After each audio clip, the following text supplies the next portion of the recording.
Thomas.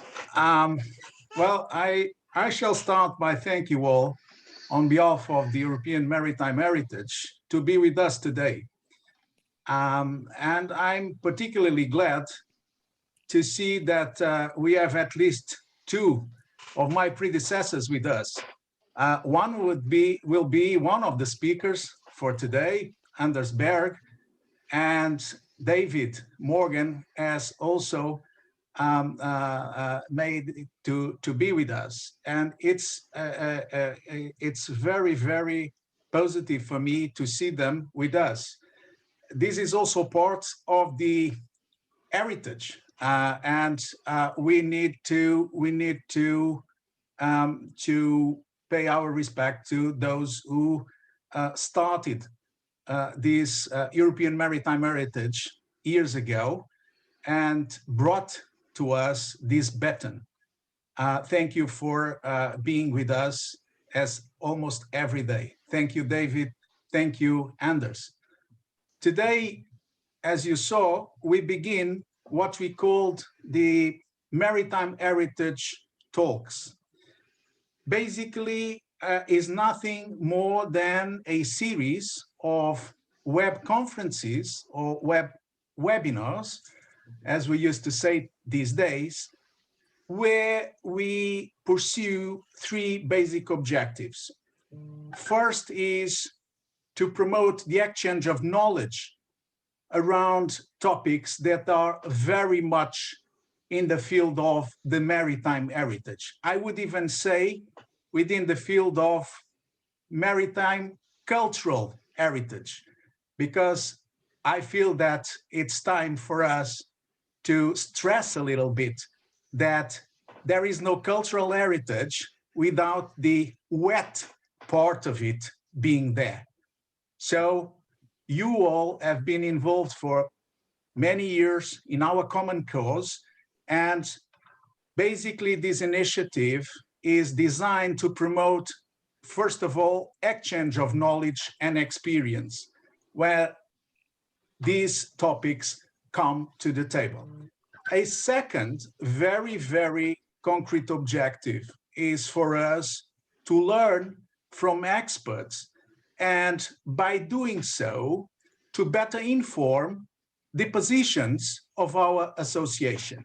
We will be called upon to take position in many very related topics, in many very related agendas.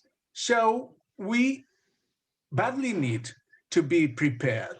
One of the means we devised to do this is via these open webinars, where we will learn from experts so that we can, after digesting all this knowledge, we can better prepare the positions of our association.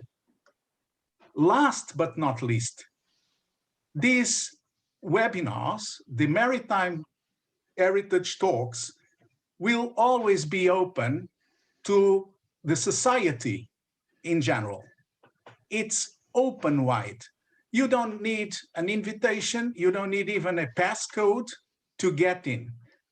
The idea and the objective is to promote maritime heritage topics, themes all around, and to better approach and address other publics, other targets.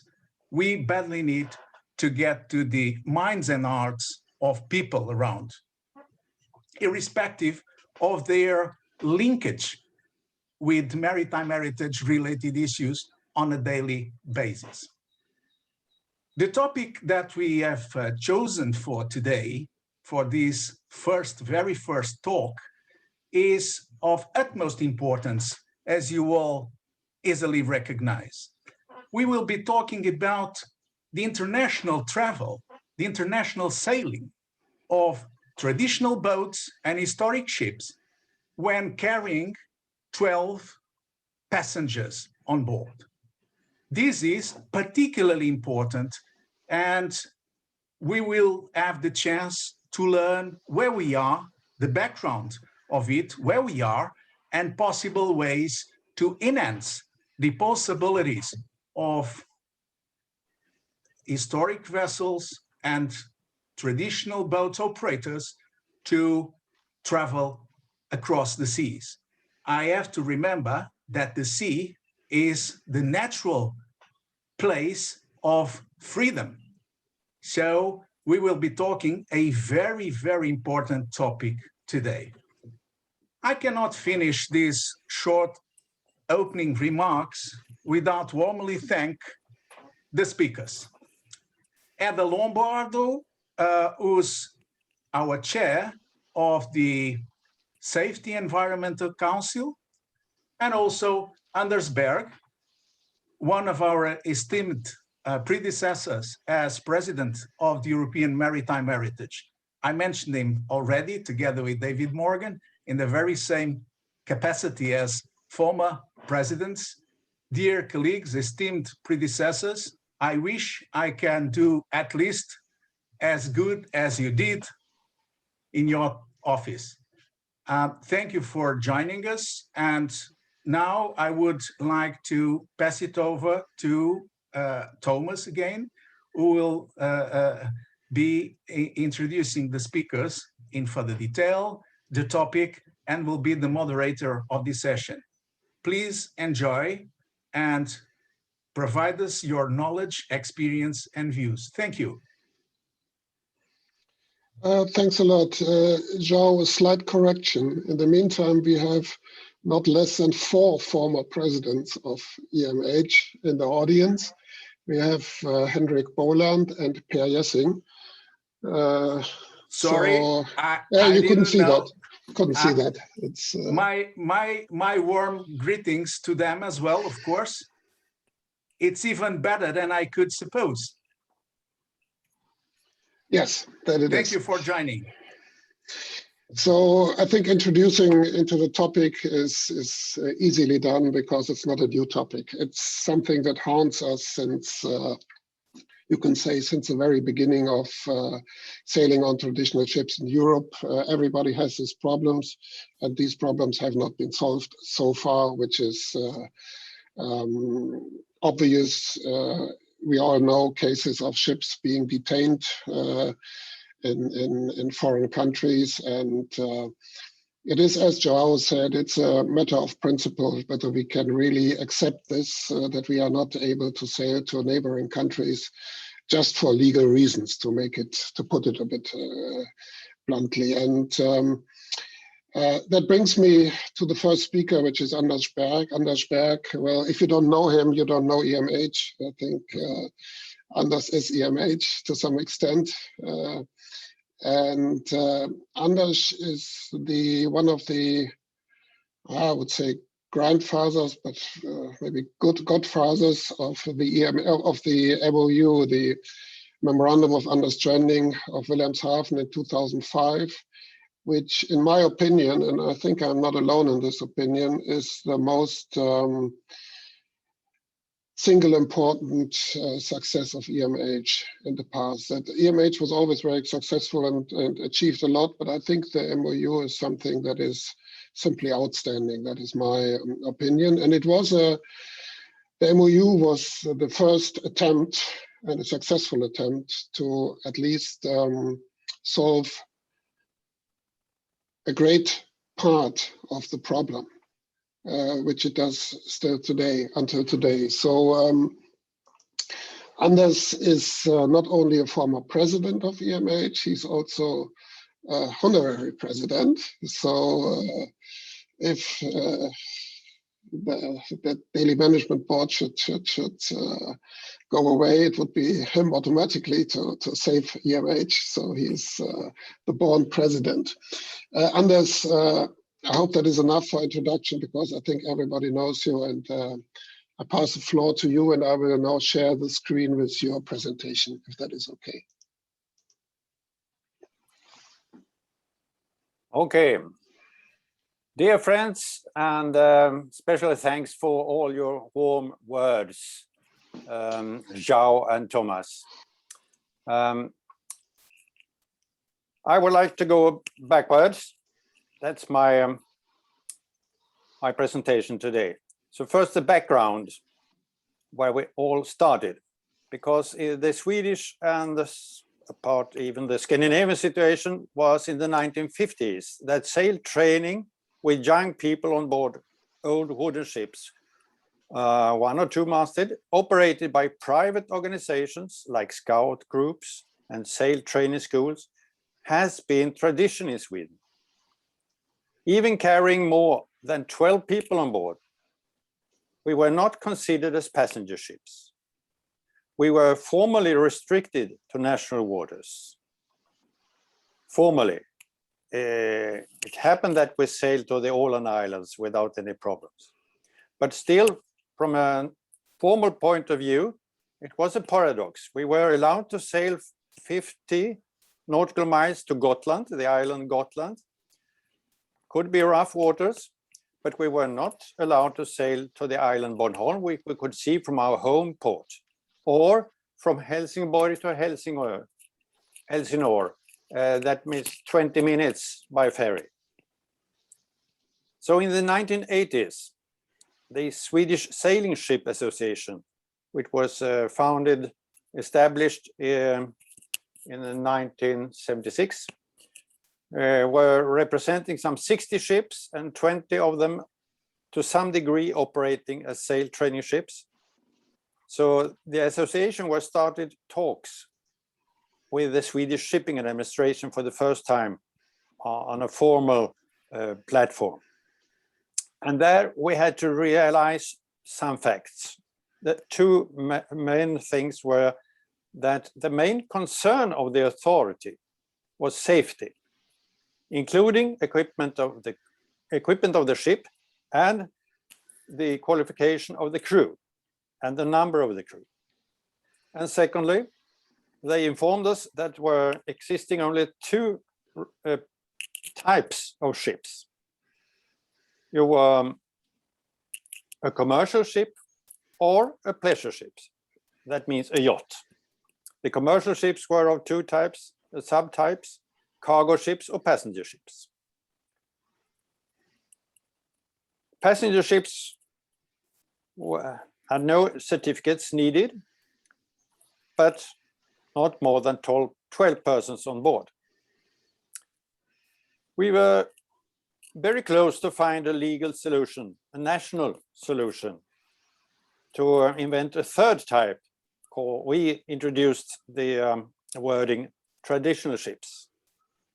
But in September 1994, the Estonia disaster exploded, so to say. And that meant that we had to start from zero again.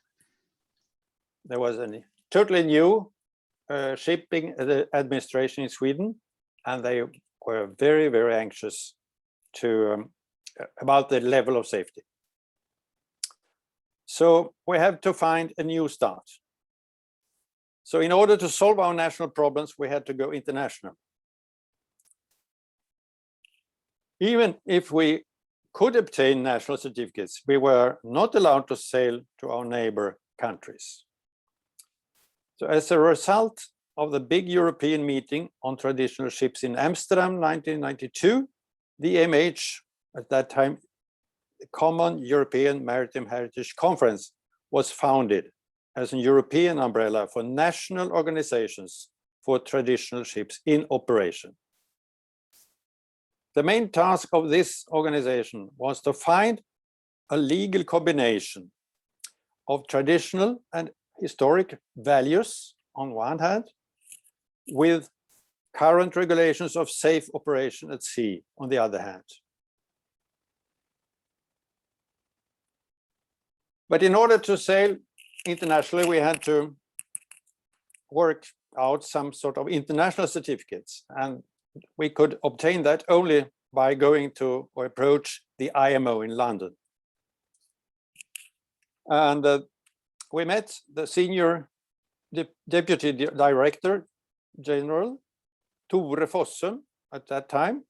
And as a Norwegian sailor, he was very well informed of our situation and problems.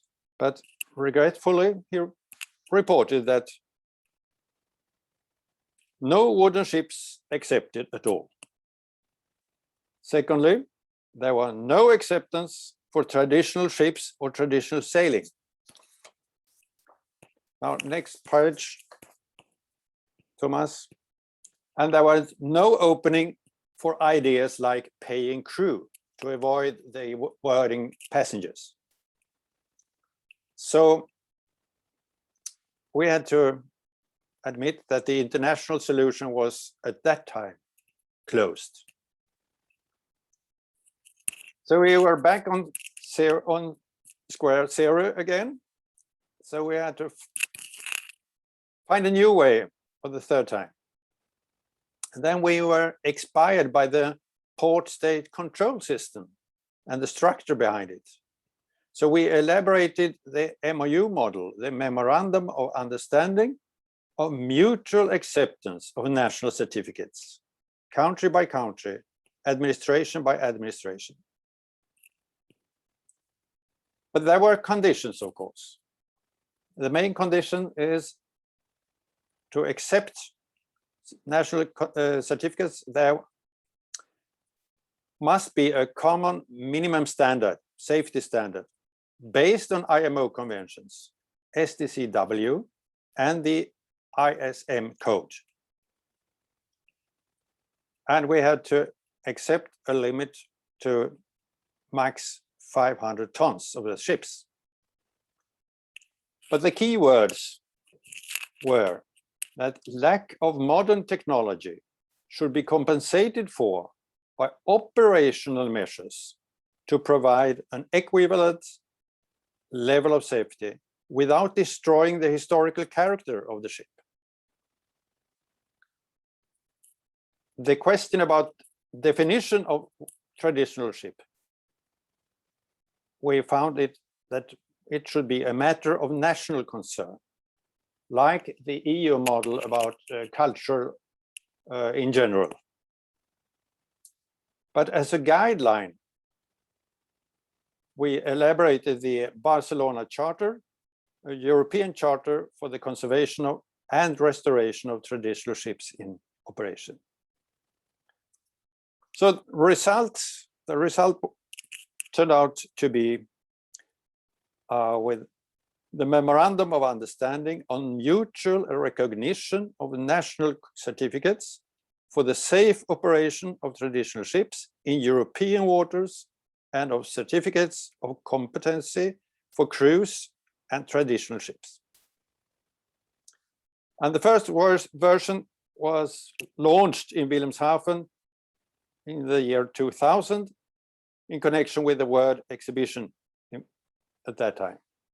But the current version is from 2005. The main achievements through the MOU is, from my point of view, that the MOU provides a legal status for traditional ships in operation with more than 12 persons on board. Secondly, a legal procedure for port state control. Thirdly, a legal system for crew exchange.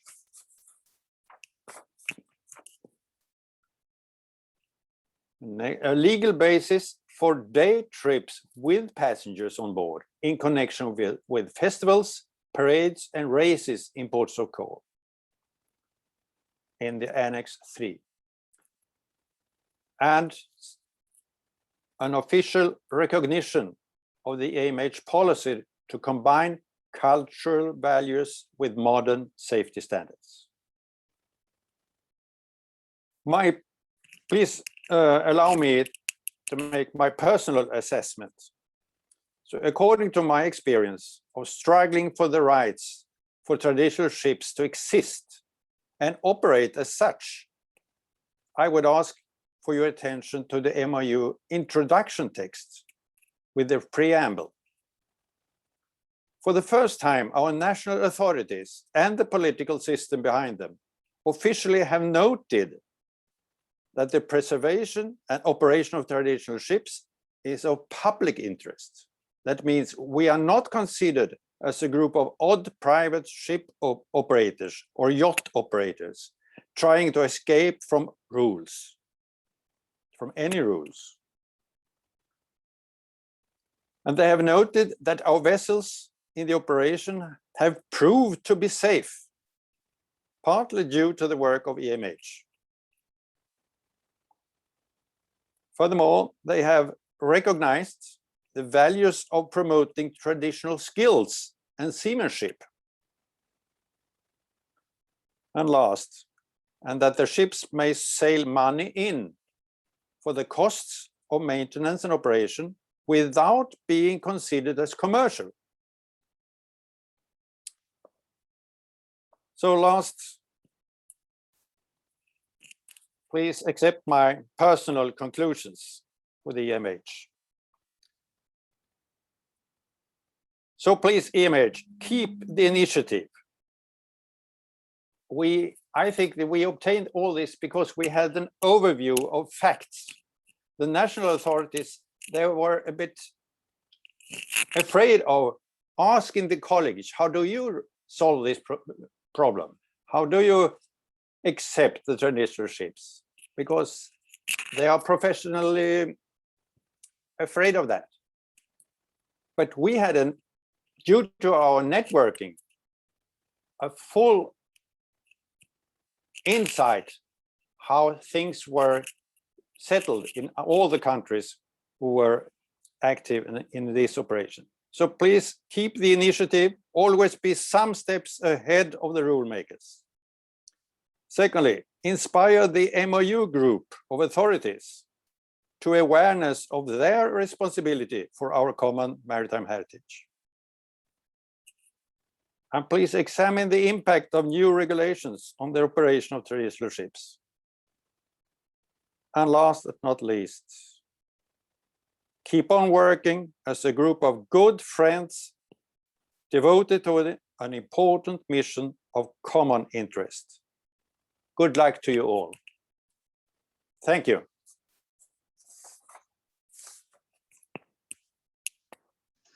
Thank you very much, Anders. Very interesting. And you can be sure that we will definitely keep up the initiative. I think I'm not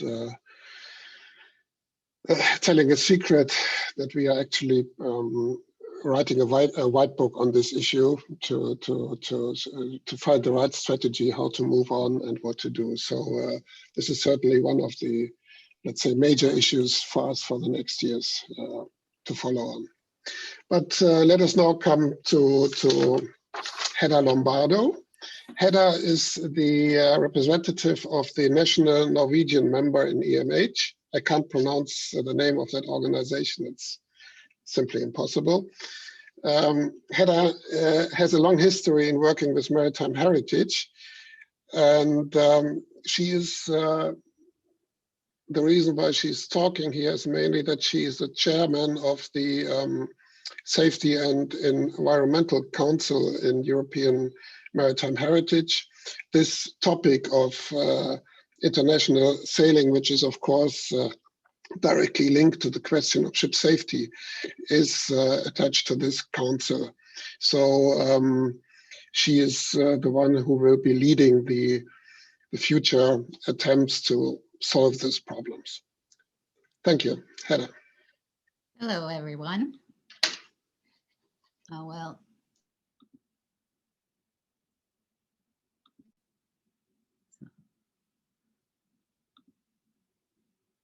Okay, there. Let me start with showing you this photo of traditional vessels on their way sailing to a maritime festival. The festival is a local one, and all the boats going there have national certificates. But what about if you want to do international travel on a traditional boat with passengers? Can that be done? In my daily work in Norway, my job is to lobby to keep our traditional ships alive.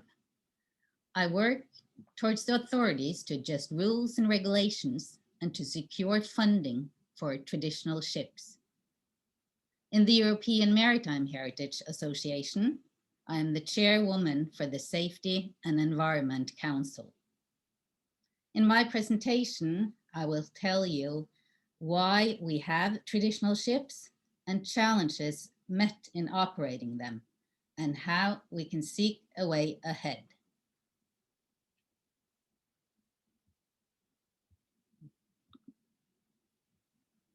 Cultural tourism is on the rise in Europe. Before the pandemic, more and more tourists were looking for new destinations that included cultural heritage. The public wanted festival and events that offered historic and heritage insight, and we can expect it to still be a growing market. Like here in Bergen on the west coast of Norway. In Europe, there has previously been more than 500 maritime events a year. They attract more than 20 million visitors every year. They spend in average 25 euro per day on the event itself. Cultural tourism is becoming a huge money machine. Cultural tourists also spend money on food, hotels, souvenirs, and other things. They support local businesses. The economic impact from maritime heritage stretches further than the event itself.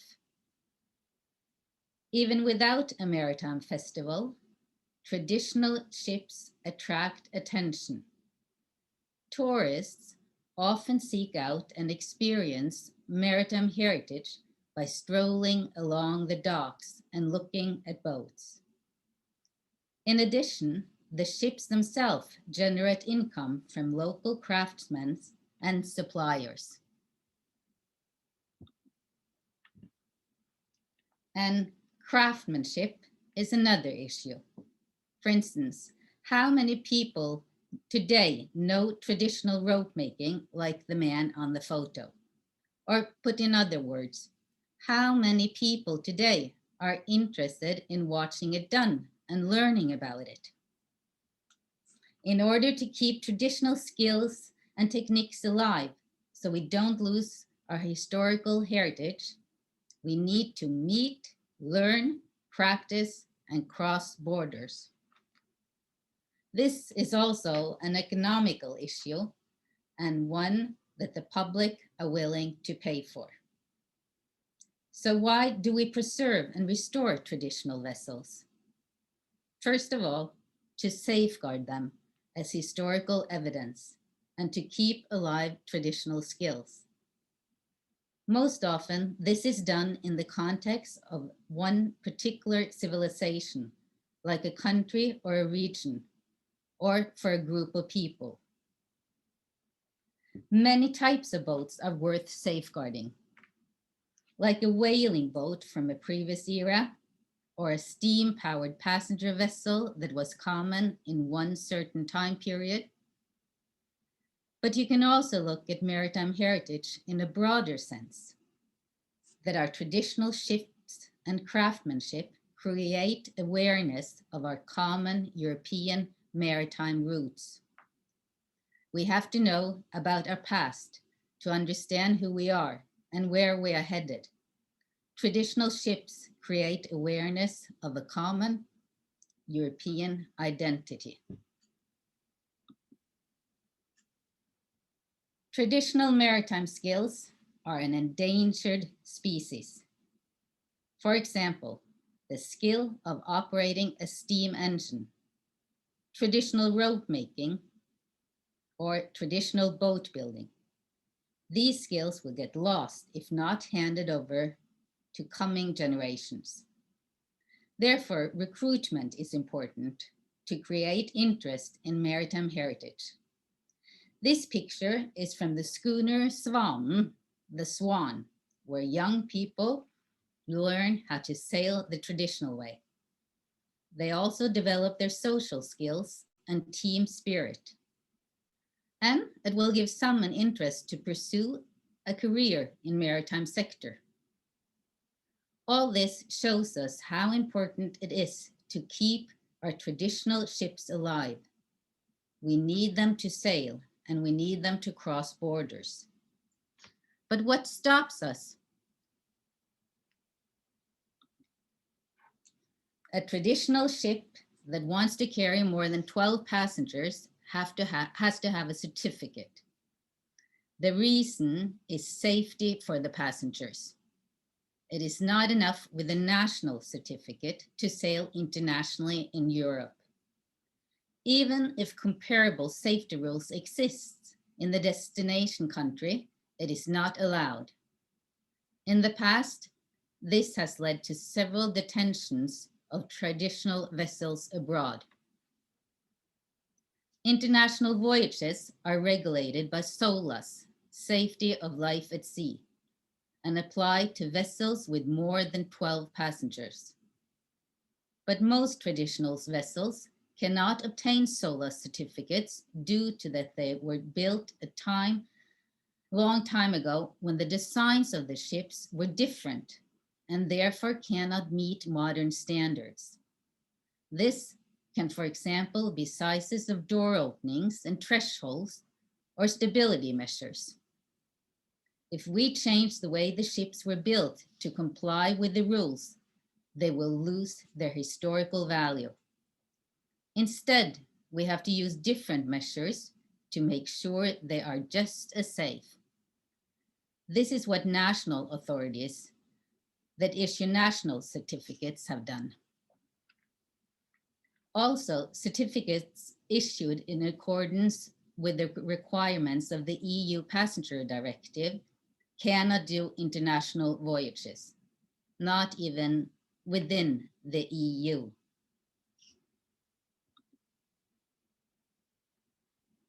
An important partial solution to the problem is offered by the MOU, Memorandum of Understanding, which the European Maritime Heritage initiated, and Anders previously told us how it came about. The MOU is intended to mutually recognize traditional ship certificates of different states for certain purposes.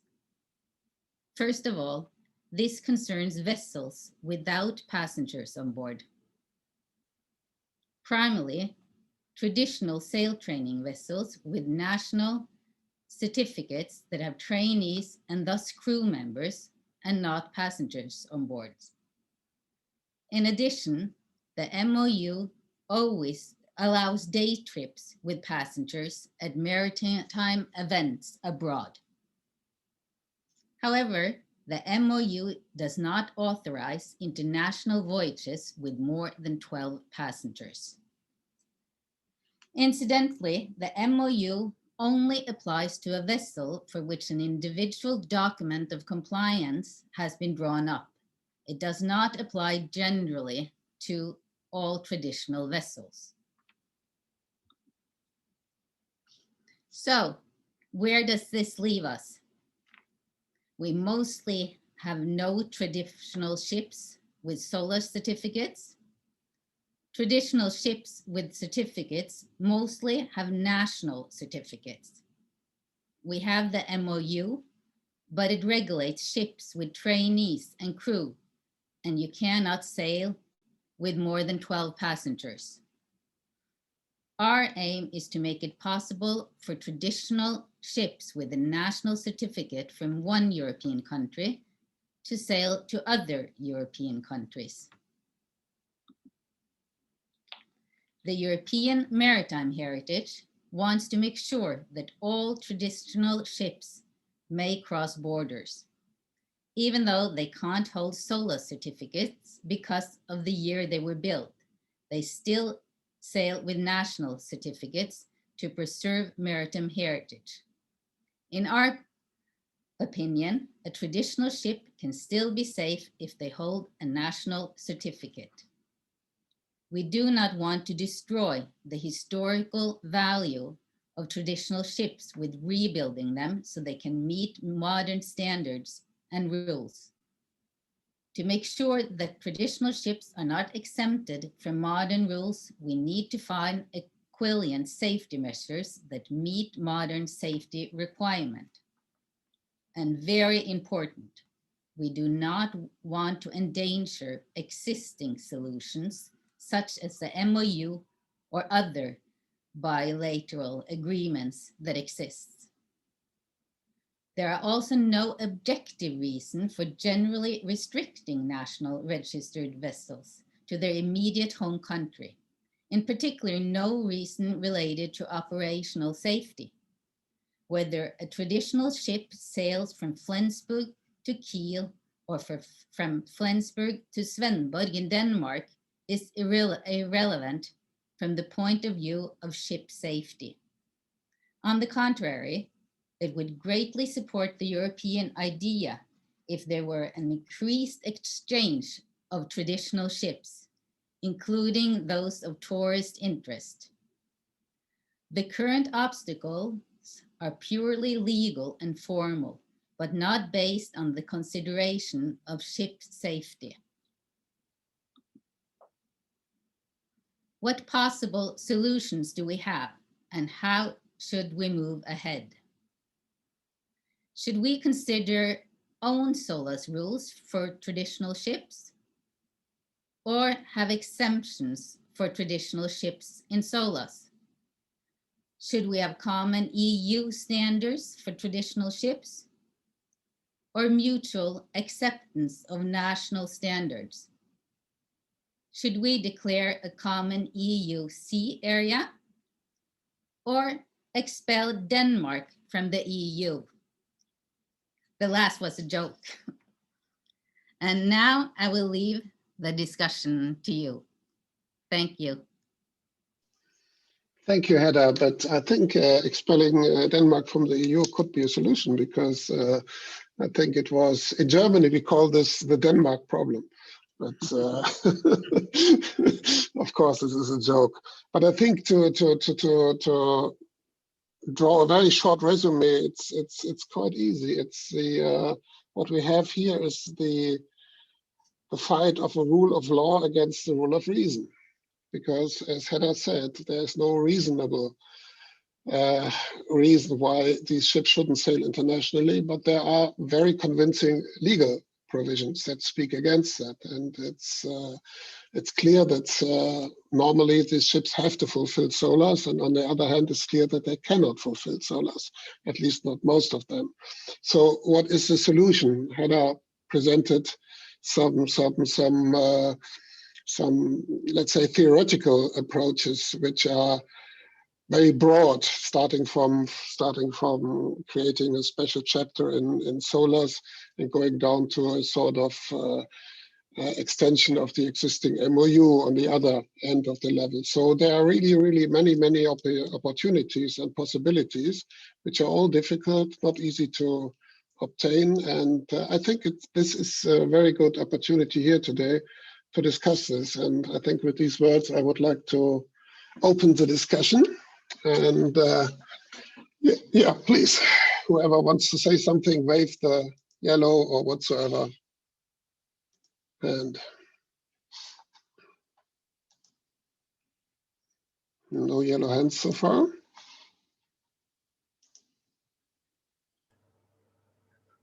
Everybody falling asleep. Brian.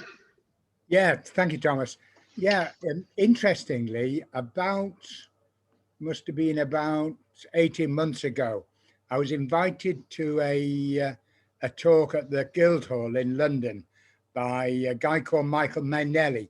Michael's senior in the sort of finance world, and in fact, he's actually the one of the high sheriffs, one of the two high sheriffs in the City of London. So there's every possibility that he will become the Lord Mayor of London within the next couple of years. Now, the talk he invited me to was given by a gentleman from South Korea, who at that time, I believe, was the president of the IMO. And I had a brief discussion after the meeting. We had a very pleasant reception. Spoke to the Korean gentleman, I can't remember his name now, and Michael. And I was making the point to them that Maritime Heritage is an international organization.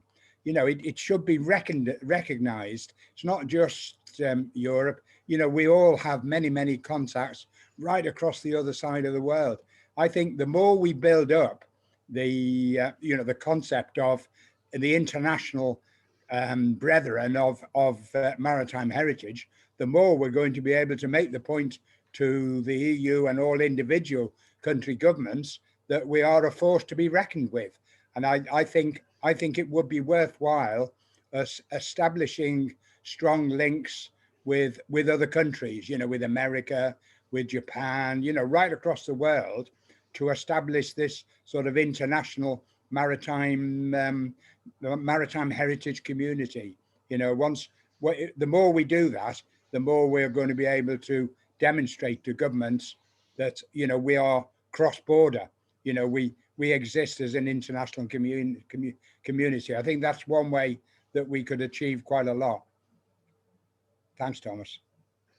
Yeah, I agree with that. But of course, let's say the problem itself is of course different. If you look at Europe, the problem of international travel is, I would say, 50% concentrated on the Baltic Sea because of its narrowness, because of its many countries bordering the sea.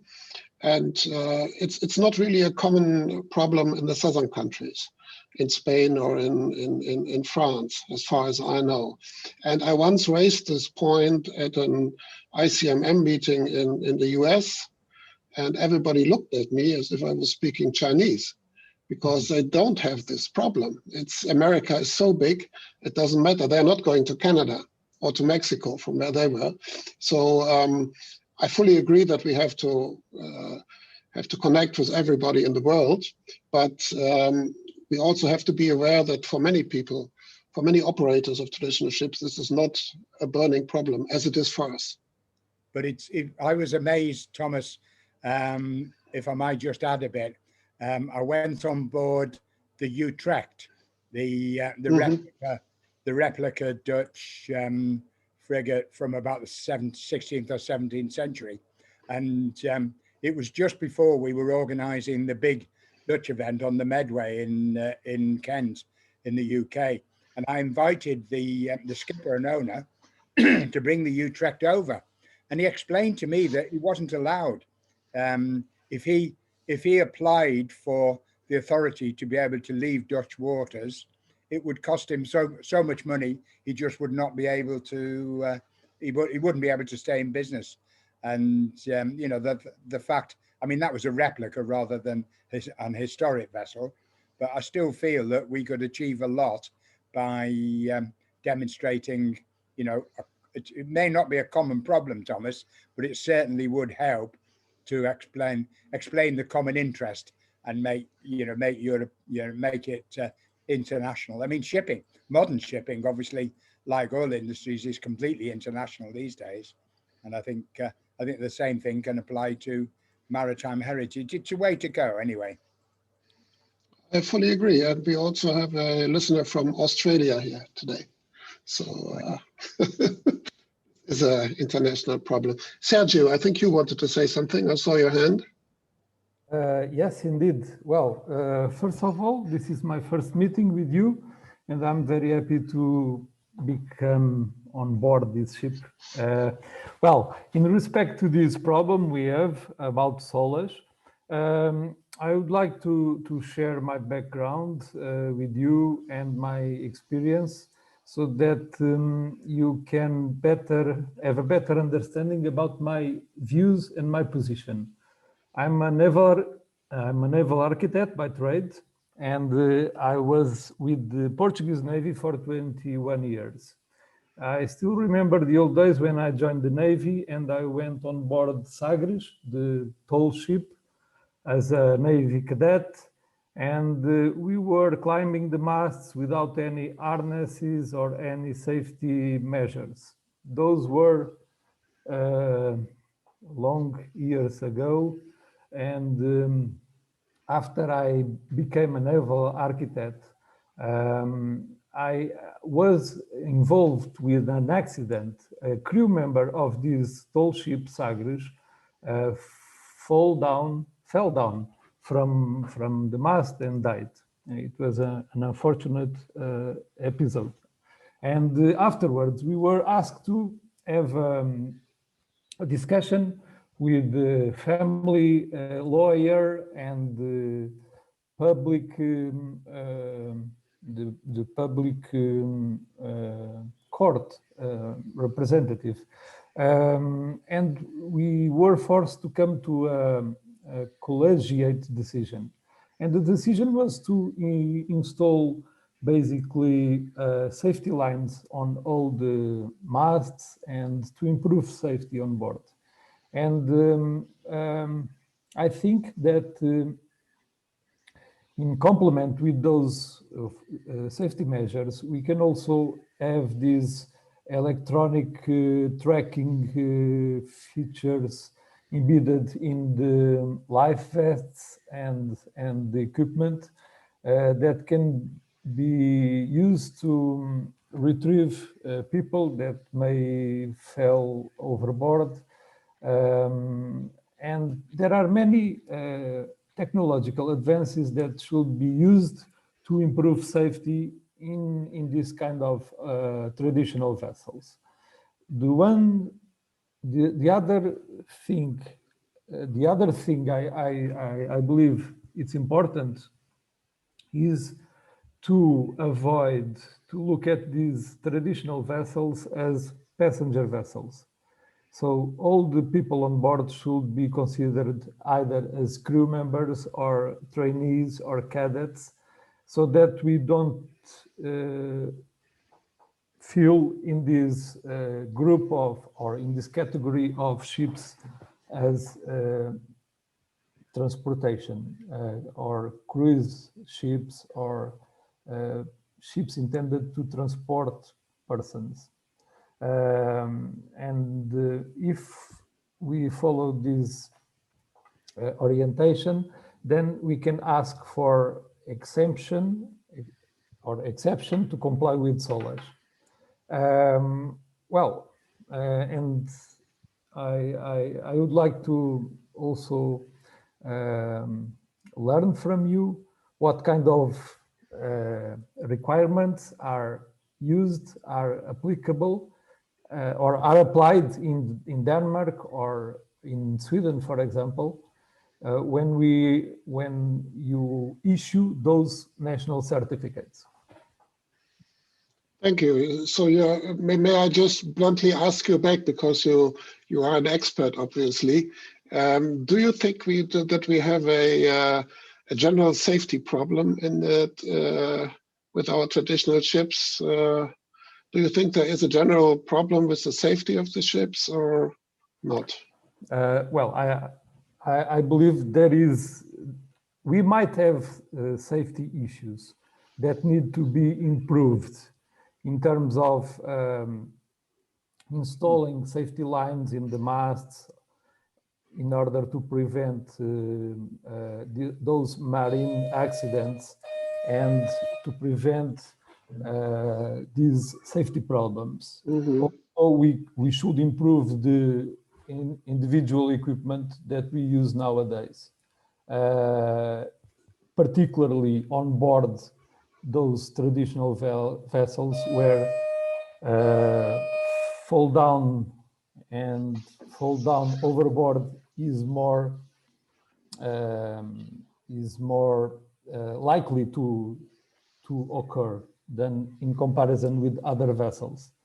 So I think we should address this problem, and then we should also, at the same time, ask an exception from being considered as a passenger vessel.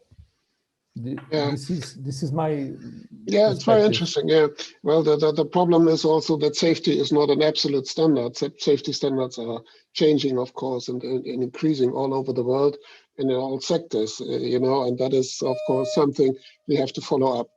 But very interesting. Thank you. I think the next one was Vladimir. Vladimir, floor is yours. I think we could win the politicians because, it's a culture values.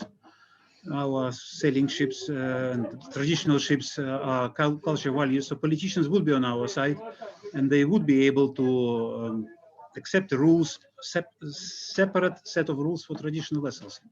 Maritime authorities and safety is a concern, and I think looking from their point of view, the main concern how in a legal field we will separate real traditional ship, which is about culture and the young people getting new knowledge, and semi-traditional ship, which is just to earn money and look a little bit like old ship from 18th century. And I think we have to help maritime authorities to find the way to separate real culture value, like in almost a museum, and the commercials who is pretending they are. And I think it's in our hands to establish a kind of committee or expert council, which could really look into the individual vessel and say, okay, these are truly traditional vessel, which is deserved to be in a field of special rules. And those guys are pretending they made a new, well, they could make a replica, but that could be different quality of replica. So I think we could help maritime authorities to find a solution and then win maritime authorities and get them on our side. Thank you. Yeah, but if I may directly answer that a little bit, the problem is not so much that we don't have special rules for traditional vessels. I think there are many countries that are now having lots of sets of dedicated rules for traditional vessels.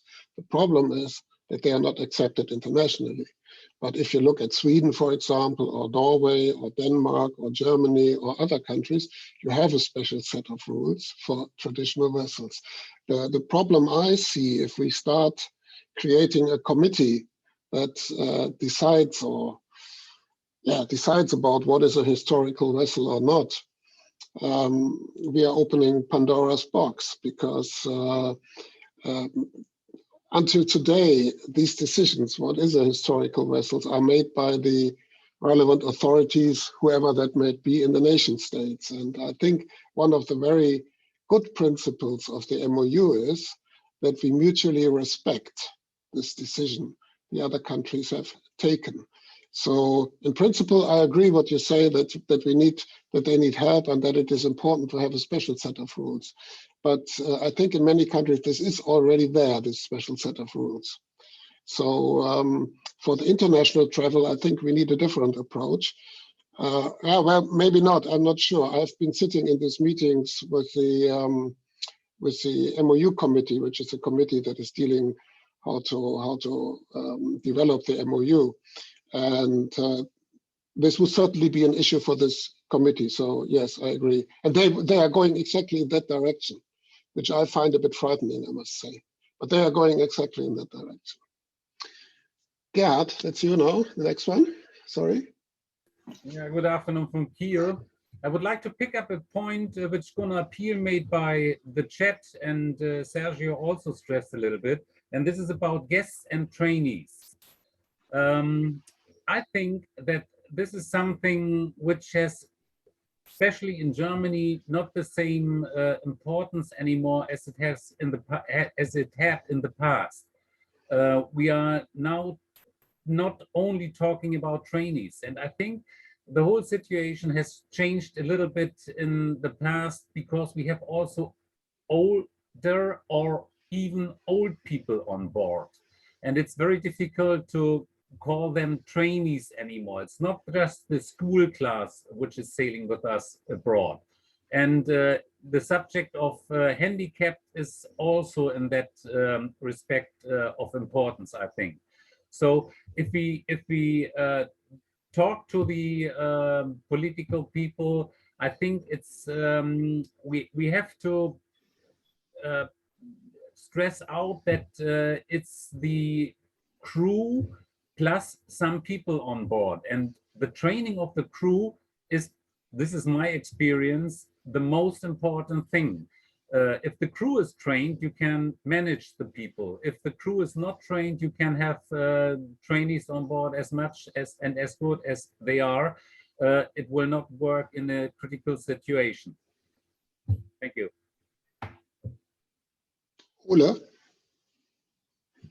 Ole, floor is yours. I saw. Thank you. I think now we're talking about how can we influence the administrations, the maritime administrations, but we're also stuck in our own beliefs that oh, these people we are not sailing with, we shouldn't call them passengers because they're not. We should call them trainees because that's something different. But we need to not think. In order to address the maritime administrations in the right way, we have to think what they think, what is their terms, what is the way they're thinking, not the way we're thinking. Because we can easily say to them, oh, but we're not sailing with passengers, we're sailing with trainees, and they're going to answer you, okay, and you have this ship not with waterproof sections, it's one big empty hull. You have 36 school children on board, and there's 2 crew members, a captain and a mate. And then you have a collision with someone, and how long will the ship stay afloat, and how will you manage your so-called 36 trainees? We don't think it's possible. And quite frankly, I think they're right. It probably won't be possible. But that would be their argument. And going to the politicians to ask for understanding is a difficult thing also, because the politicians will of course turn to the administrations and say, why don't you allow these ships to sail? We think it's important they should sail. And the administration will answer back, but don't you want ships to be safe? And that's a very strong argument from an administration. So we cannot just go along with our own ideas of what is probably okay, and we've always been doing it and not much have gone wrong. We have to think as the administration thinks in order to find arguments against them prohibiting us from going internationally. Yeah, I guess that was what I wanted to say for now. Yeah. If I may add something, I think it is important that we are not lying to them, but even more important that we don't belie ourselves. I think we have ships that clearly have no passengers on board. They have trainees on board. These ships exist. They have training plans, they're doing long trips and so on. So that exists. Those are sail training vessels. But we certainly have vessels in our fleet that definitely do have passengers on board. There is not the slightest doubt about that. We do have these vessels. If you imagine an old passenger vessels from the 1940s, 1950s that is sailing today, doing, let's say, 2-hour trips on the Kieler Förde or Flensburger Förde, they are, of course, sailing with passengers. There's not the slightest doubt about that. But this is not necessarily the end of the discussion, because I think, Hedda, you told me that once, that in Norway there's a tendency to say even the trainees need to be protected as passengers. And I think at the end of the day, what you need to find is a solution for all kinds of ships. But start with being honest to yourself. Of course, we have ships that have passenger vessels. We do have them. And of course, not all of our ships are passenger vessels. So we need to be honest. I think the next one was, Zhao. Zhao. Zhao? Yes. Yes, okay. Thank you, Thomas. Well, Yes. Actually, on these very last remarks, I would also like to hear from our dear speakers. What do they think about? But I have also just a few questions for them, for both, and of course to the audience in general. But well, first is, Anders Berg just launched a challenge to us, and I'm particularly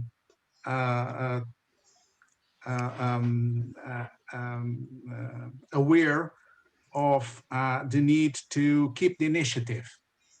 Basically, I would like to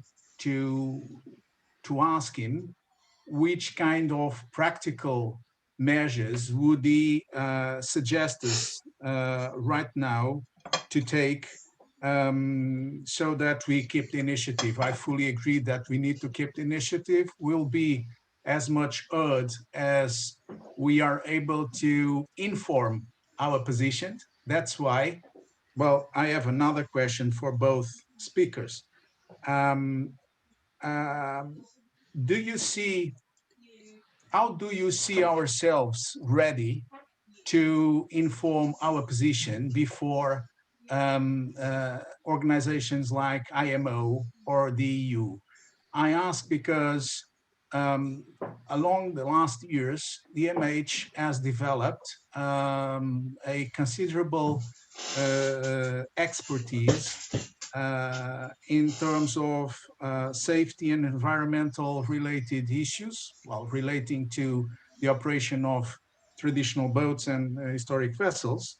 But how would you, for instance, see the need for setting up a legal committee to help us out in,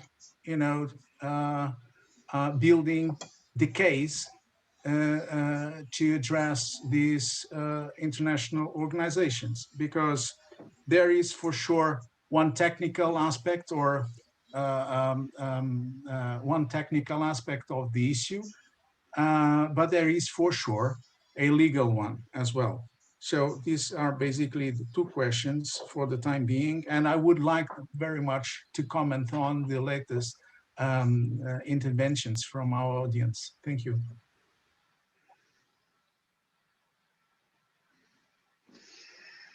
Yeah, we have still some people who wanted to join the discussion. The first one is Thees. Thees, please go ahead. Sorry, you're waiting for quite some time. Thees.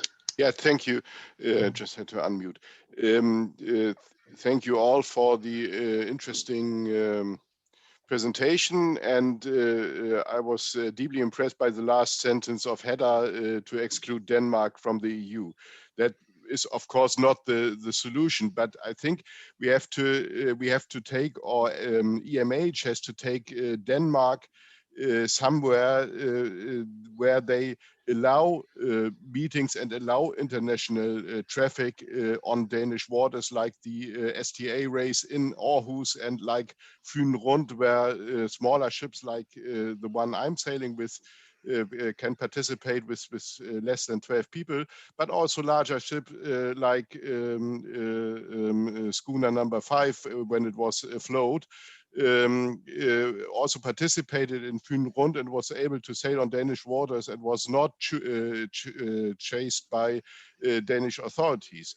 Nevertheless, the Danish have the approach that they, as my understanding is, that they sail under SOLAS, and that's the line they draw, and that's they are not very flexible. But we should really take the as EMH discuss with the Danish authorities again to find a solution for all the problems to sail in Danish waters, and to allow Dutch and German and all the ones, of course, Norwegian and Swedish, all the ones that want to sail on the Danish waters, to allow them.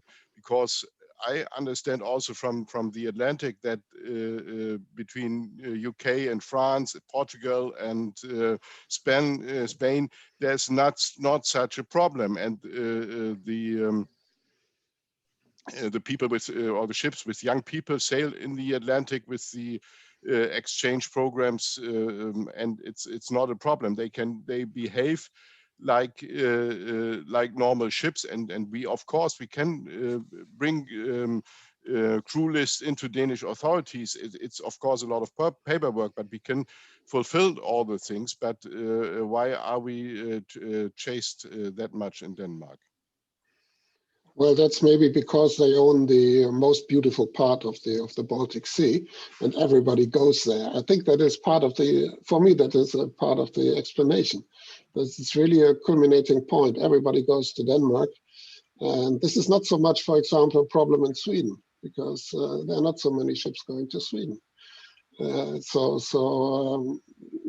I think that is part of it, and I think we shouldn't focus too much on the Danes. I think the expelling the Danes from the EU, that was really a joke that wouldn't help anybody. I think this is a problem that is even bigger than the EU. It's a European problem. And as Brian said, it's an international problem that may arise everywhere. Zhao, you are waiting for a long time. Zhao Babas, the other Zhao.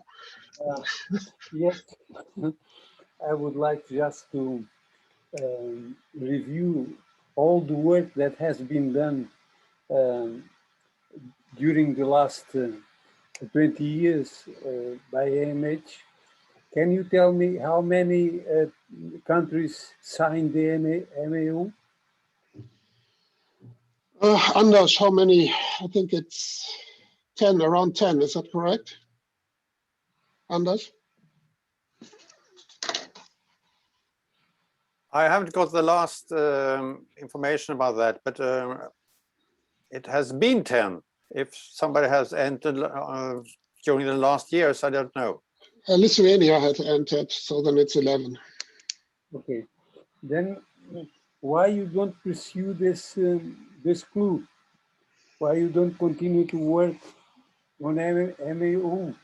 As Portugal doesn't have this problem, Spain either. Why you don't pursue this clue? That's my question.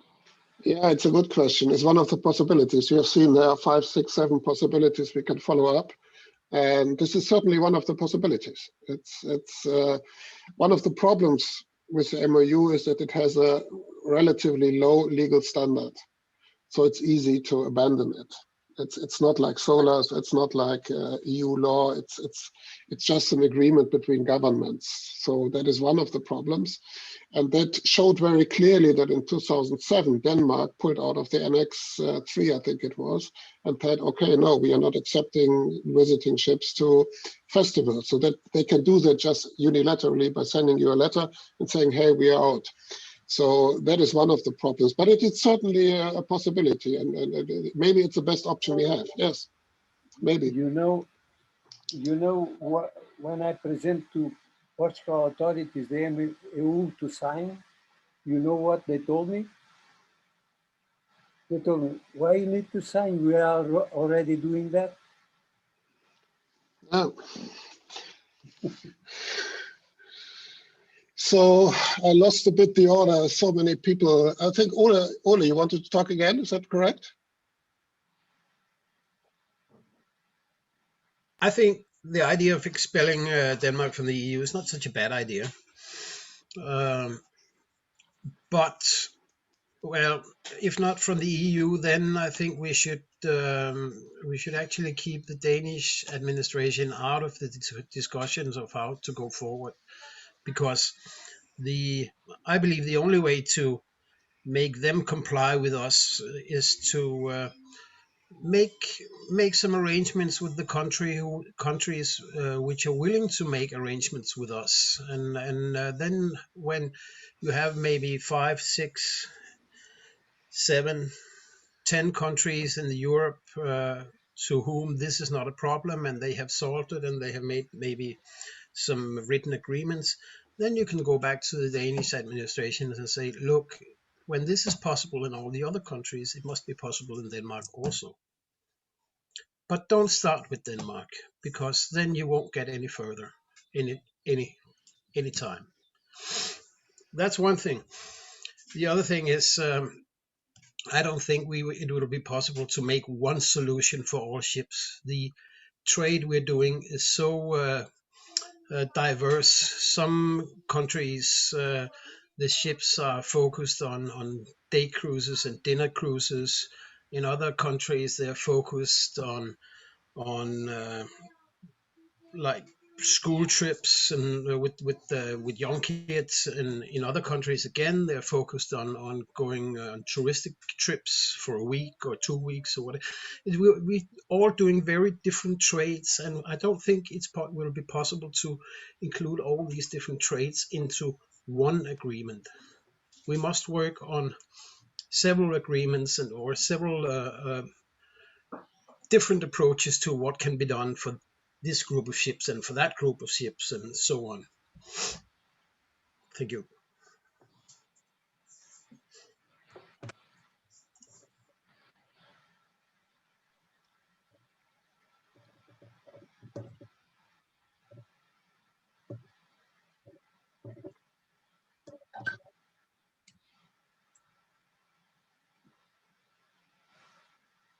I'm finished.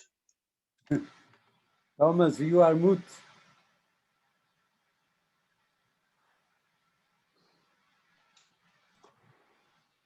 Hello, Thomas. Well, something happened. I think, well, are you, Anders? Are you, Anders, able to go on? Please unmute your microphone. Yes, I'm ready. Thank you. Please go ahead. Let me start with Sergio's remarks. Very interesting. Only to say that we can accept every safety measure for the safety which the modern technology provides. Our limit is that we can't accept to rebuild our ships, because the ships must keep their authenticity and their character, historic character. All those equipments are very welcome on board. And Zhao, your questions. First of all, when we were talking about crew, passengers, or trainees and so on, all these terms of describing the people sailing with us, we have to accept the definition is that a passenger doesn't belong to the safety system on board. You are the crew member, or of course the captain has the full responsibility for the safety of the passenger. It doesn't have to know anything. But the crew we are sailing with, if you call them trainees or Mitsegler of Deutsch, they are considered by the authorities as part of the safety system on board. And there are procedures how to inform them, how to train them in the beginning of the trip, during the trip, and so on. And that is reported or recorded in the ISM code for every ship. So please, when you are talking about passenger, we have to accept that a definition, a common definition, a passenger never belongs to the safety system on board. The initiative, Zhao, how to approach IMO or EU and the legal committee. Yes, it could be a solution. What I mean with keep the initiative, I mean,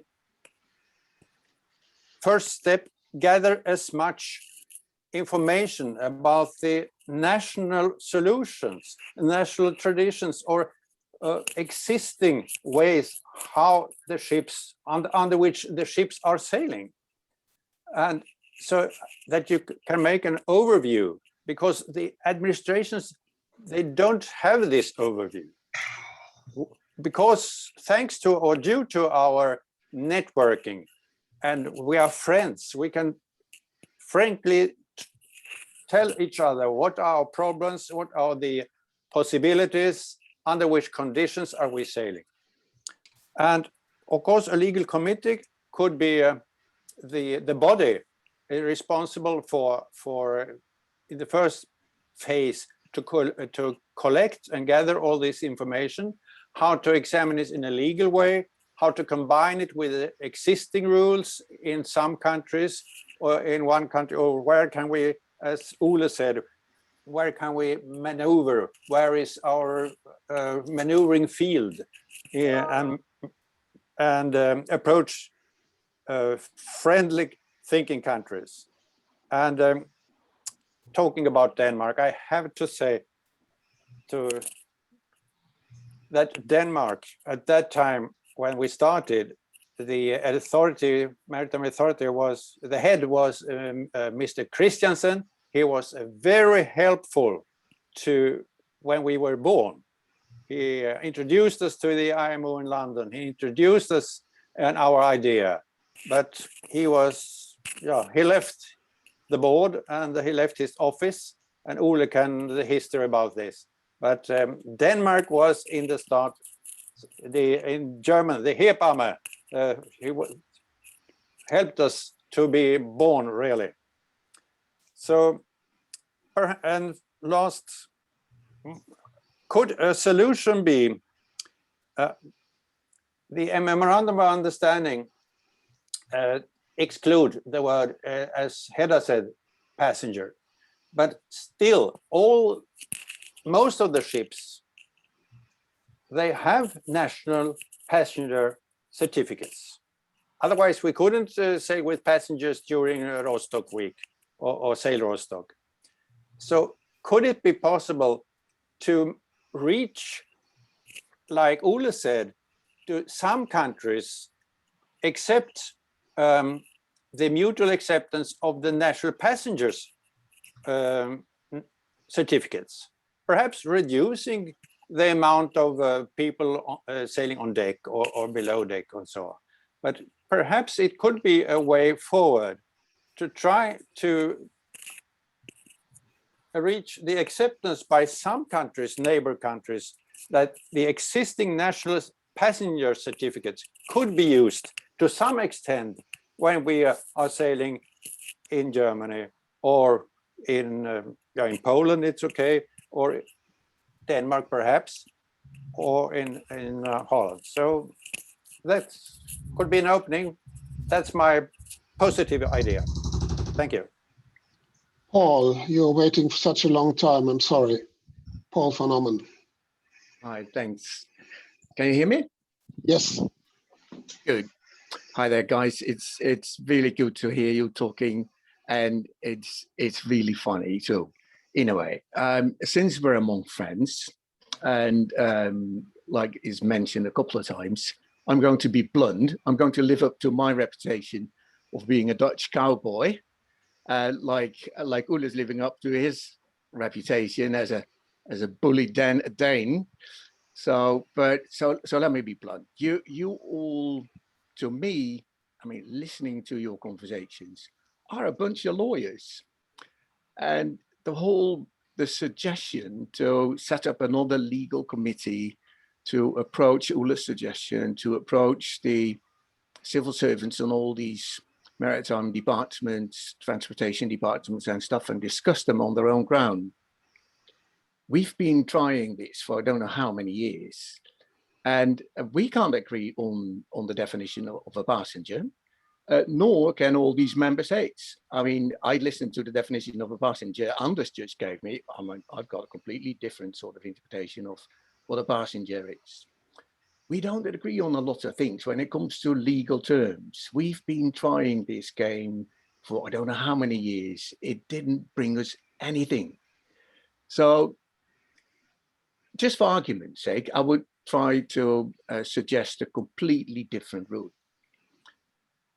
We should try to convince people not to squeeze us into their definitions that were drafted and set up for completely different sorts of trade. We should convince people to set up definitions for our sort of trade, our business. It's a political issue first, and afterwards, a safety purpose, a safety discussion, and at the very last station, it's a legal discussion. First, politics. Why are we here? What is our purpose?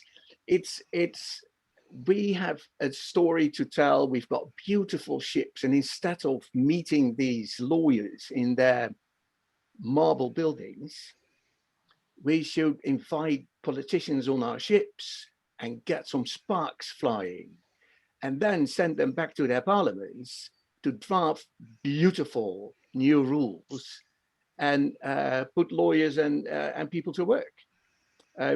I could go on about this for another couple of hours, but just for argument's sake, I would like to put this to the floor. Thanks. Please, is it still actual that you? No, oh, sorry. It's Anders, you are still waiting for. So please, if you don't want to speak, just put the yellow hand down again, because otherwise I'm getting a bit confused. Zhao, you're still on it, please. Okay, thank you. Paul, first of all, very nice, this challenge. Well, being a lawyer, I can only tell you that the law serves a policy. So things are quite related to each other. But the point is that we are talking a fundamental freedom. As far as the EU is concerned, we are talking something which is in the EU treaties and is very technical. So basically, I don't see, let's say, any waste of time or resources to complement our position with a very sound and strong legal case, if and when needed, if need be.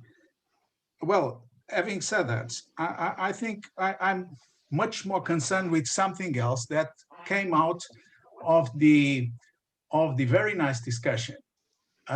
Some of you have mentioned that this is perhaps more a problem of the Baltic countries, the northern countries, more than the southern countries. I'm very sorry to disappoint you. I'm totally against that view. And I tell you why. I think, well, strategy-wise, the worst we can do now is to split ourselves between those from the north, those from the south, the east, and the west. And please I would like also to draw your attention to the fact that when we speak about Europe and European maritime heritage, this does not coincide with the political concept of European Union. It's much broader. That's why our dear friends from the UK are still with us. The Brexit didn't take any effect whatsoever in the maritime heritage field. The same with Russia, the same with Turkey, the same with Israel. Everywhere where we can find new partners and members from the historic and cultural concept of Europe, we should be there. So what would be the point for us to fight for the freedom of sailing the seas of the north and to exclude the seas of the south, the Mediterranean? What would be the point?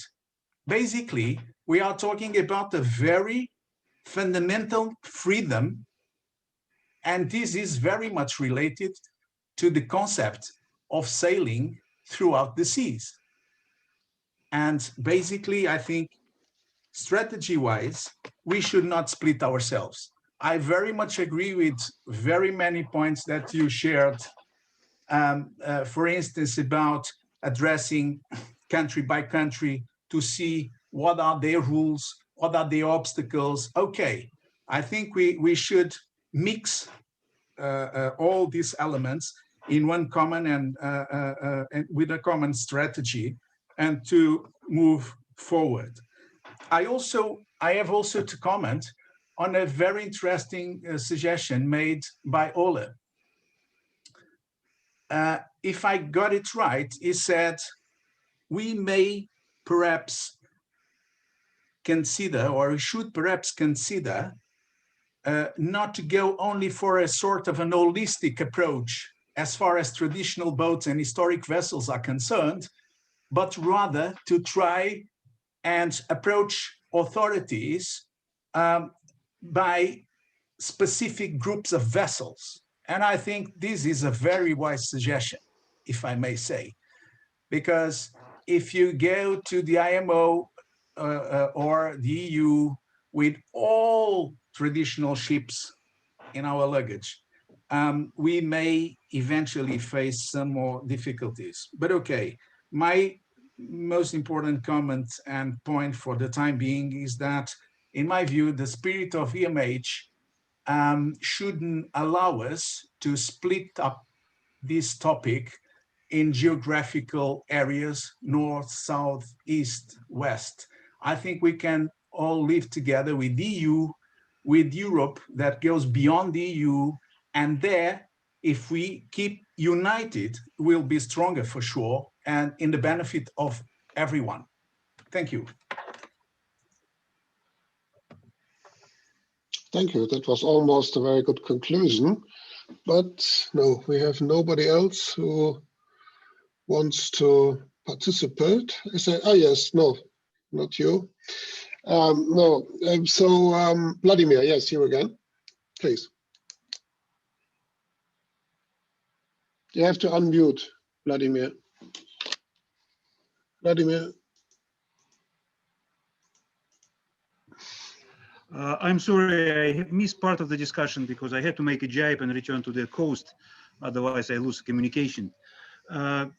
Just to share the experience. Standard now sailing from France to Spain with a group of international trainees. So even COVID is not stopping us, we are continue.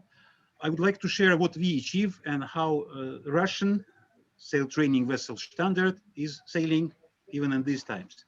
So we are replica, 20 years old, wooden, 3-masted with powerful engine. For many years, we were in a gray area, half legal. Last December, we got papers from Classification Society, Russian Register of Shipping, as a sport yacht with a special permission to sail with 36 persons on board. That was quite a big paperwork I have done. I had to explain every watch, every mast, every rope, and I proved to the register that we really need 36 people to operate safely. So we've got papers for that. And now we are legally sailing with up to 36 persons as a sport sailing vessel. In addition to that, we've got a region, what I was really hoping for. So we have 200 miles, up to 8 Beaufort, up to 8 meters waves. So whatever we dreamed of, we are now legally sail across the Bay of Biscay from Baltic to Mediterranean and back 100%. So I'm very, very happy. And now I don't see what is the problem, why we have a problem of traveling from one country to another. In a way, the discussion for me become kind of, what's wrong with that?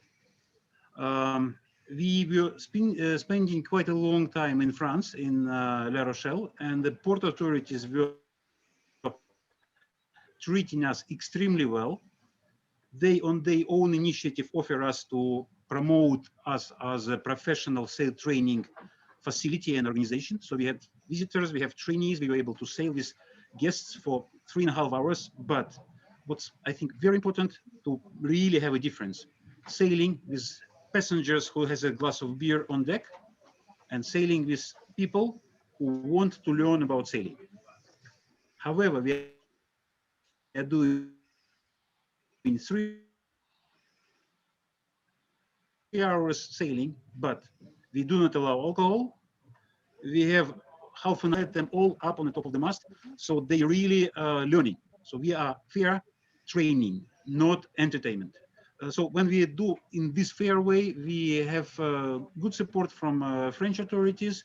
And well, now we are going to see what's going to Spain. Tomorrow we are making a short stop and last French port, and then going to Pasaya to see our historic shipbuilding in France and do some filming. But yeah, there is a solution, and that took us quite a lot of paperwork. But I think being registered as a pleasure craft, but with a special condition for 36 persons, had solved our long stay challenge. And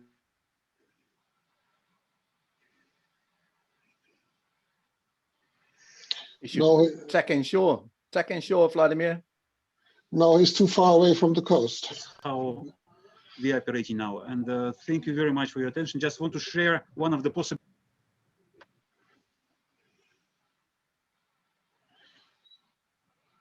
Okay, I think now he has left the coastal area. Paul, up to you. Thanks. Yes, I would like to come back to Joao's remarks about the legal issue. Of course, there's a legal sort of basis, particularly within the European Union. There's not an international sort of basis, but a wider international basis. But within the European community, at least there's the Treaty of Rome that guarantees the free movement of people, persons, and goods, and that includes maritime traffic. There's not a legal other legal framework than that. SOLAS doesn't apply within the European community. So there is a legal basis from where you have to start, and that must be the basis for a discussion. But starting to have a discussion, trying to fit us in within the definitions of SOLAS or special purpose code or whatever you've got, that has proved to be an extremely difficult case. We brought our case, the case of the Dutch ship owners, to Denmark up to the European Commission, and it almost came to an infringement procedure, and the Danes had to back out. And of course, we compromised on a couple of things, but legal discussions about this issue, you'll find very few lawyers who understand the topic. And it isn't a legal topic. It is, at first, there's the sense of purpose and need. Why are we here? Do you think it's necessary to keep us here? Then you must make rules that fit us. And I still very strongly believe in that. But there is always, I completely agree, there's a legal aspect to the whole situation. Thanks. Gerhard, you have to. Yeah, thank you. First of all, congratulations, Vladimir. I think you did a very good job, and it's absolutely outstanding to me. But I have two questions, or one question, one specific question about the passengers or the trainees on board of your ship. Have you any restrictions about the age of the people, or could you take handicapped people as well? Is there something written in your certificate? Well, I'm trying to give as much freedom as possible. So we are trying not to put any limits. And vice versa, we are making special journeys for young kids, starting from 9 years old and older. It's called Captains of 15. So we have a group of 20 kids, all aged from 9 till 18. We had an experience of sailing with disabled people. We had 6 Down syndrome people, but yeah, all team is working to provide their safety. So it's not what I would say we are doing on a regular basis. And up limit, we are trying not to put any upper limit on the age. So 78 years old sailor is okay for us. So we are trying to put as less limits as possible. I could just say paste and copy would be the right procedure for what you did. Thank you. Thank you.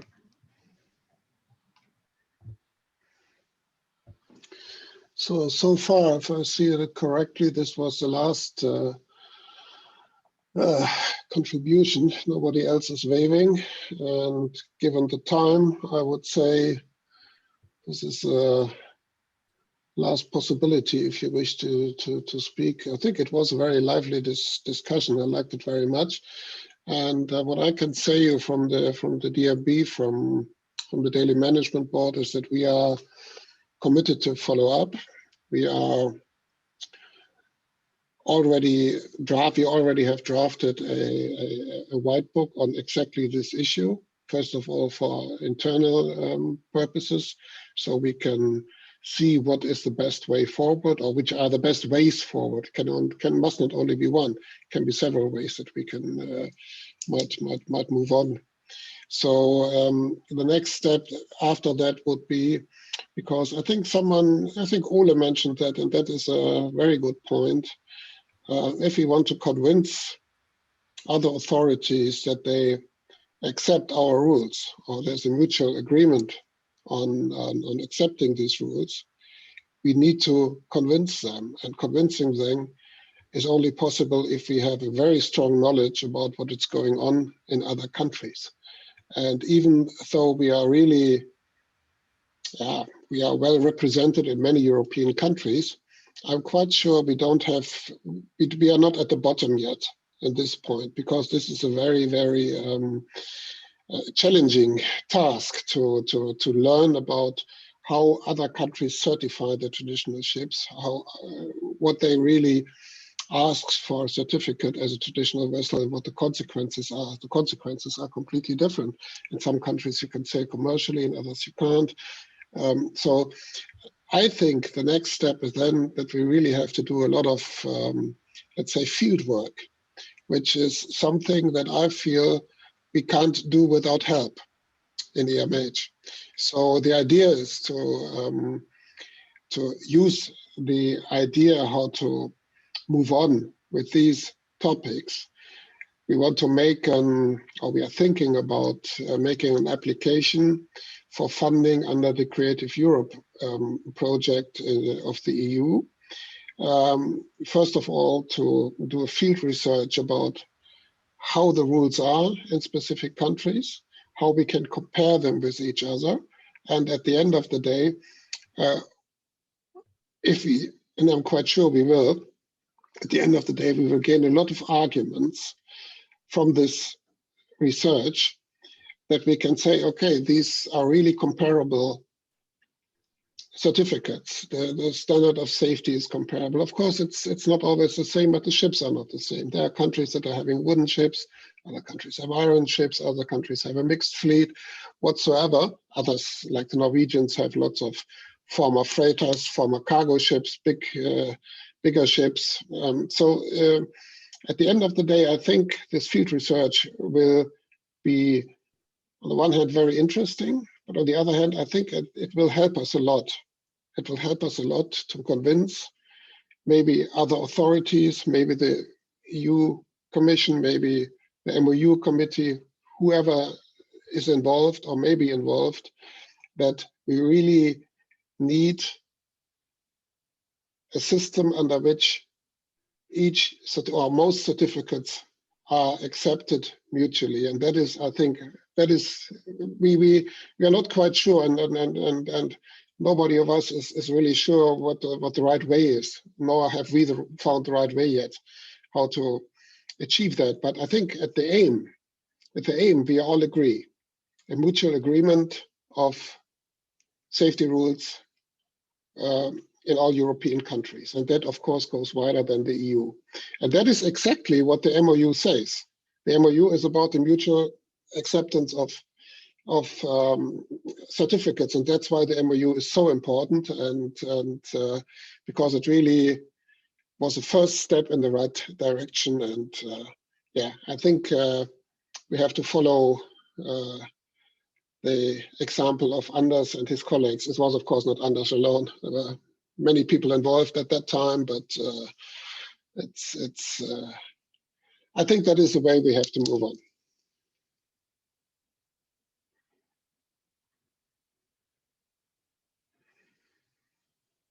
So now we are,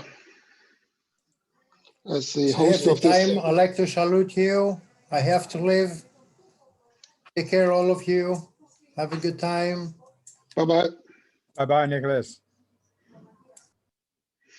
So I think as a host of this meeting and as a natural-born dictator, I think we should slowly come to the end of this meeting. Maybe, João, you can take the board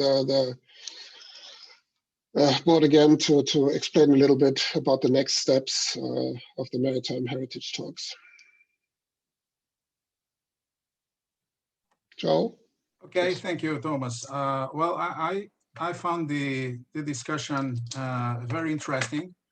Of course, as I said in the beginning, about what we expect from these talks, we expect to get knowledge and experience and to host interesting and vivid debates about all these topics.